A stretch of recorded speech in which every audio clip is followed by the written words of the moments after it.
قلوبي عاملين ايه؟ يا رب تكونوا بألف خير. جيت لكم بقى بوصفه جميله جدا وما بتاخدش وقت خالص خالص، هي كلها جواها صوصات وبراد صوصات، يعني ما فيهاش اي حاجه. تعالوا نخش على الطريقه على طول.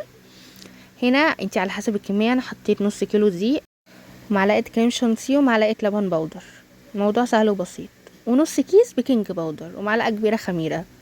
كده احنا يعتبر خلصناها اصلا، لانها العجينه سهله وبسيطه، يعني هي مش محتاجه حاجه.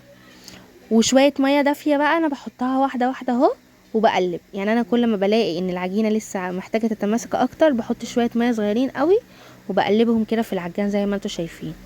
الموضوع سهل وبسيط جدا، مش محتاج حاجه صدقوني. هنا بقى هنقلب شويه.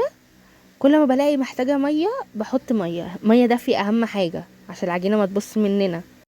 هنا بقى بيضايه هي واحده وكيس فانيليا عليها، وبعدين احطها بالراحه كده، وبعدين بقى اسيبهم يقلبوا ويعملوا ميكس بقى مع بعض مع نفسهم كده. الفانيليا مهمه جدا في البيض، كلنا عارفين حاجه زي كده. هنا بقى لما لقيتها خلاص اتمسكت وبقت جميله جدا وكمان ما بتلزقش في الايد، سبتها بقى كده تخمر مع نفسها شويه، يعني مثلا ساعه ولا حاجه. هنا بقى الكنافه، شفتوا السحر؟ خليتها تتحمر. ممكن تحمريها عادي يا اما في الفرن يا اما على النار عادي جدا بشويه سمنه صغيرين. هنا بقى بعد ما العجينه خمرت انا عملتها كور اهو زي ما انتم شايفين. الموضوع سهل وبسيط، انا فردتها بعدين قلبتها للناحيه التانية كور عادي، وممكن تكوريها يعني اللي انت حباه اعمليه.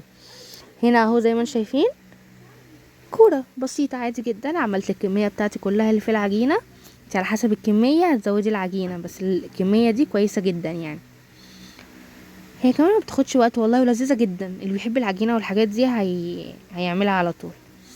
هنا بقى نيجي اهم حته وحلاوه الحته.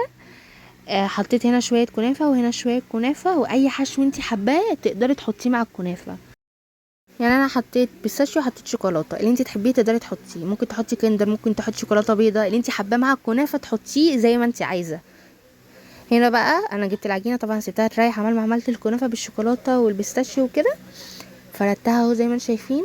الحشو بتاعنا الجميل اللذيذ هنحطه كده ونكورها برضو تاني، نقفلها كده اهو ونكورها. الموضوع صدقوني سهل وبسيط جدا، يعني اللي بيحب الحاجات دي هيقدر يعملها عادي. احنا عشان بنحب الحلويات فاحنا دايسين فيها على طول. شوية لبن بقى عادي جدا اسقيها كده بيه، وبعدين اخدها على الكنافة. بس كنافة سادة بقى مش عليها اي حاجة، كنافة سادة متحمرة اهو زي ما انتم شايفين.